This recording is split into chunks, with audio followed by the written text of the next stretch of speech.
of the major challenges that we're facing throughout the world right now is food and water. The next great wars in this country are going to be fought over this stuff. Trust me. 2 billion people this very minute cannot get a clean glass of water. And as you know, several years ago, there was a lawsuit between Georgia, Mississippi, and Florida over water. Because of climate change and drought, we're now seeing less water available on the earth. And it's creating some real challenges. And now we're seeing countries that are actually taking strong positions. That has been a substantial amount of battle between the United States and Canada over water rights along the border. And as the chairman of National Wildlife Federation, I led a delegation to Canada where we went to Winnipeg, Manitoba, and signed a memorandum of understanding with the Canadian government to start working jointly on our water issues from border to border, because it was turning into a real dispute as to waters that were separated by the border. The regulations in the United States did not necessarily match the regulations in Canada, and it created a problem. So the water and the food issues are really critical. Food in particular because of population growth. We are overpopulated on this planet, and the population of the planet is continuing to increase. In the next 20 to 30 years, 50% of the global population will live in urban communities. People are moving back into the city. Several years ago, everybody was moving to the suburbs or into urban communities. Not happening anymore. People moving back to the city. And it's putting a real stress on the need for mass transit, the need for less cars on the road. I'm real concerned about China. I mean, China now, China's building 2 coal-fired power plants a week, and is building the largest middle class in the world. China is about to put more cars on the road than any country in history. There are more Buicks sold in China than there are in the United States. Buicks. And so we are faced with some challenges globally, environmentally, population, and water issues like we've never seen before. Questions? Yes. Yes, ma'am. If you can shout it out, I can hear you. Okay. You talked about like the jobs that going green would produce. Yes. But I was wondering, after the smart grid is in place and after the solar cells and wind turbines are in place, the people that created those solar cells and the wind turbines, what are they going to do after that? Like, where are we going to transition those engineers or those people who are building those? This process will be ongoing for generations. I used the analogy earlier. You probably are too young to remember this, but I don't want to give away ages, but some of us can remember when cell phones were the size of a shoebox.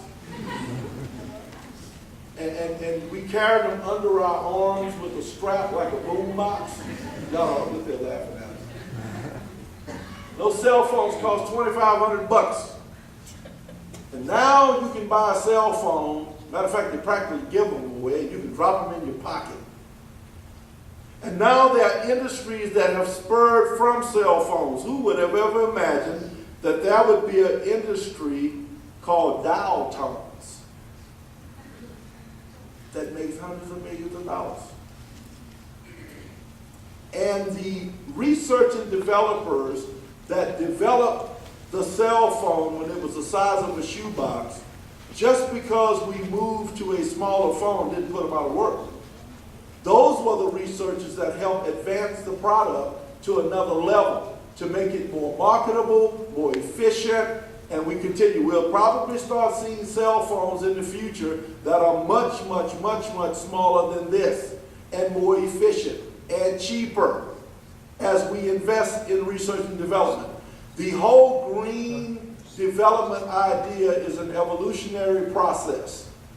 We will not see the total success of a green development program in one generation. It is an ongoing generational process that is stimulated by a seed that is being planted right now in the form of stimulus and in the interest of the American people. So those engineers that develop the photovoltaic wind turbines and what have you surely will not be out of work. Yes, question, someone. Yes, sir. What is your administration, or your organization and the current administration doing in terms of restructuring? You said wars are going to be fought over water. In terms of restructuring our water system in the United States to be that of, say, countries like Australia, where our country, 1% of our fresh drinking water is actually used for drinking. Right. The rest of it is just gone back into the waste system. Yeah, and I think we're the only country in the world that has these units in our houses that boil water 23 hours a day so that we can use it for 16 minutes at night to take a shower. There are groups like water advocates. There are international water groups. They recently had a huge conference in Mexico City. Robert Kennedy with River Keepers. There are a number of advocacy groups around the country that are working diligently with the administration and with Congress, and have been for some time, even with the past administration, to address these water issues. I don't think that they will go unaddressed. Water issues are issues that those are challenges that we're going to even face locally, in local government. Water is just harder to get. But, excuse me, now we're seeing more combined sewer systems being put in. Are you familiar with those? Atlanta is now putting in a combined sewer system where they combine stormwater sewage with rainwater, with sewage from your homes into the same system. Then they go into a sewage treatment plant, and you come back, it comes back, and you can drink it. Drink toilet water. But the technology is there, because if you recall, the same system has been used on the space shuttle for years. Okay? So now we're seeing projects within the country that are being used to conserve water and make water cleaner and drinkable. I've got well, I wish I had my bag out in the car. I've got a bottle in the car that an inventor passed on to me, and Ted Turner now is about to purchase a ton of these bottles. I've got a bottle in the car that has a filter in the cap, and you can take water out of the ditch, and when you pour it out of that bottle, it's drinkable. I've got it in the car. And the military just purchased a ton of these bottles, and FEMA just purchased a ton of these bottles to use in places like New Orleans in the event of a storm, and people's drinking water is cut off, that they can actually go to any water source, and it will remove 98% of the chemicals and chemicals that would cause problems with water. And it has been approved by the FDA and all the agencies that need to approve it. Lisa Jackson, the head of the EPA, I was in her office last week. I see she has one sitting behind her desk. So there's hope, and there is action on the whole water issue. Yes. Someone had a question in the back. I thought I had. There. Yes, ma'am. Earlier you had mentioned that there was quite a bit of discussion as of what you guys finally determined to be quote unquote green. For all of us here today and for in the future, when people are asking us when we are using that term green, what would you specifically say is the definition of that so that we can avoid this continual misuse of the word? You have to ask that question.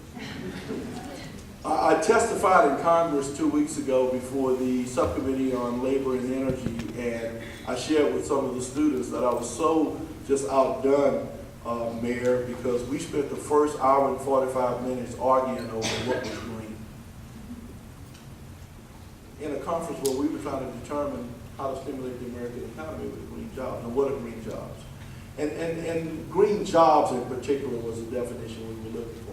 And just to put it in simple terms, I believe, and I'm sure there are those that may differ, that any job that promotes employment, or any opportunity that promotes employment that addresses alternative development or use of energy is a green job. In other words, with a wind turbine, whoever designs that wind turbine, somebody has to design it, that's a green job. Whoever manufactures that wind turbine, that's a green job.